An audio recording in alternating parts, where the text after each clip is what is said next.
Hello everyone, welcome to my channel. I hope you all are doing well and keeping safe. Now with this video I have started the basic English grammar series for you all. I'll try to cover all the important grammar topics in the videos to come.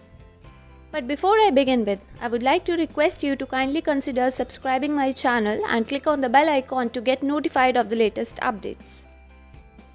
So now let's begin our today's topic.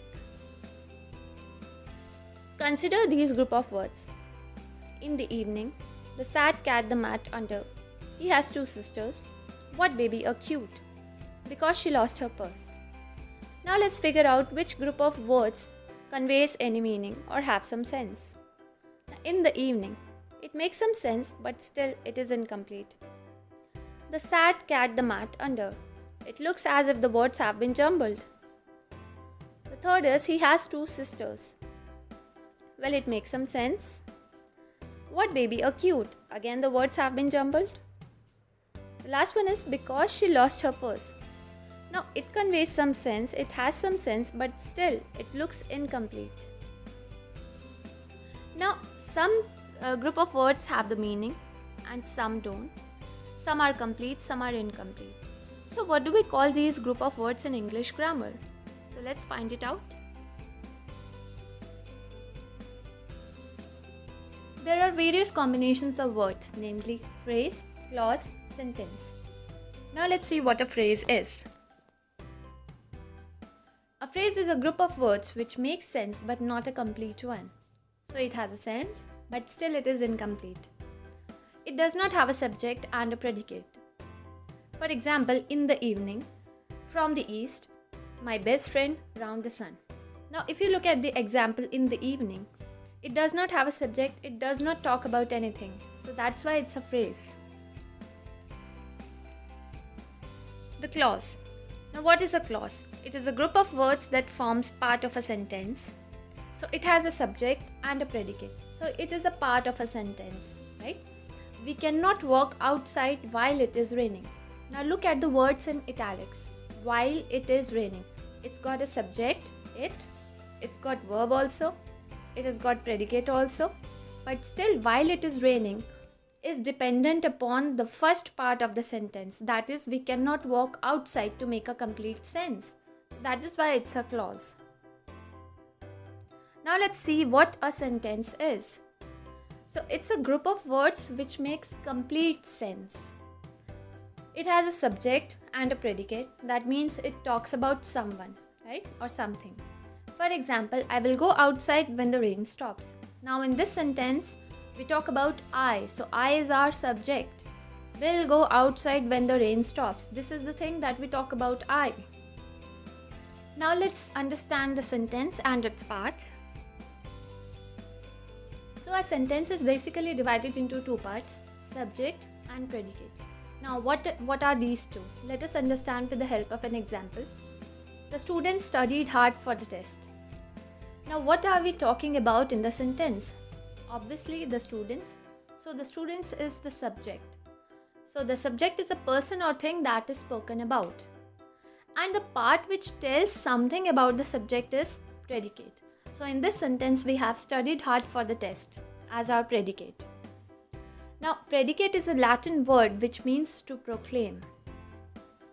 Now let's move further. Let's see some examples. Akbar was a great king. Now we are talking about Akbar over here. I ran fast but missed the train. So we are talking about I in this sentence. Here comes the bus. Now where's the subject? What are we talking about? We are talking about the bus. So the bus is your subject. Get me a glass of water. Now this is kind of imperative sentence. Now in these kind of sentences, the subject is hidden from you all, right? Now, if you look closely at the sentence, get me a glass of water. To whom is this sentence addressed? Obviously you. You get me a glass of water. So the subject in these kind of sentences is mostly you, or it is hidden. Now let's see some facts about sentences. It begins with a capital letter. It is a group of words arranged to make some sense. That means the words should be logically arranged to make some sense. It ends with a period or a full stop. Now it may also end with a question mark or an exclamation mark in some sentences. It has two parts, subject and predicate. The last one is a sentence may consist even of a single word also, like run and speak. In this sentence also, the subject is hidden from you, right? So the subject is you. You run, you speak, you jump. Now let's see how to locate the subject in a sentence. So for locating the subject, you need to ask the question, right?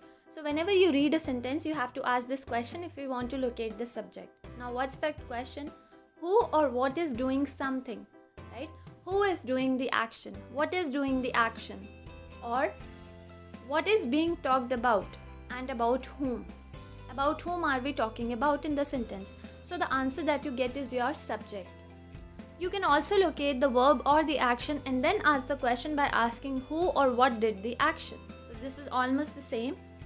Like for example, the girl sleeps. Now you have to ask the question, who sleeps? Who does the action? The girl sleeps, so the girl is your subject. The maths test was tough. Now what was tough? The maths test, right? So this is your subject. The subject of a sentence generally comes at the beginning, but sometimes it may be put after the predicate to make it more emphatic. Now your subject can be used anywhere in the sentence. It can be used at the beginning of the sentence or in the middle or at the end of the sentence as well. The subject is completely left out in imperative sentences. So in imperative sentences, like I told you earlier also, run, speak, we don't use subject. You can't see the subject because the subject is hidden. Now let's learn how to find out the subject with the help of these examples. In the city lived many poor people. Now the verb is lived. Now we are going to question who lived. So the answer we get is many poor people. So this is your subject. Barefooted came the beggar. Now who came barefooted? The beggar. So the beggar is your subject. After a long wait, he went home. Now who went home after a long wait? He. So he is your subject. Did she come here? Now about whom are we talking about in this sentence? She. So she is your subject in this sentence.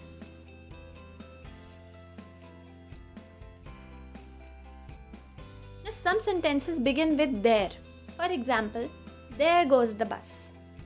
So the real subject in these type of sentences is the noun that comes after the verb. Now how to find out the subject in these kind of sentences? So you have to look for the verb.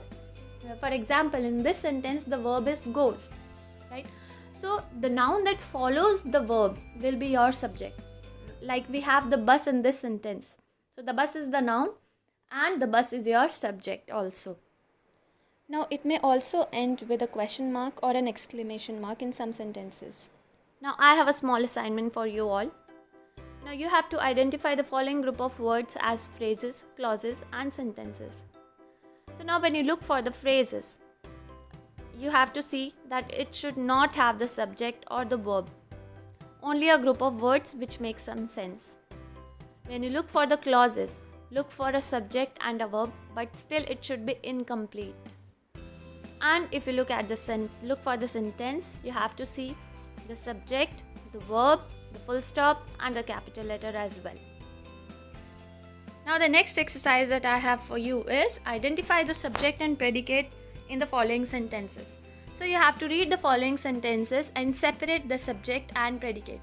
So use the technique that I told you right now for identifying the subject. So you have to question, read the sentence, then you have to question who or what is being talked about, who is doing the action or what is being talked about in the sentence. So this is about this video. I hope you like the video. If yes, then please like, share, comment and subscribe to my channel. And if you want to see any video on any topic, then you can mention it in the comment box. Thank you all. Take care. Bye-bye.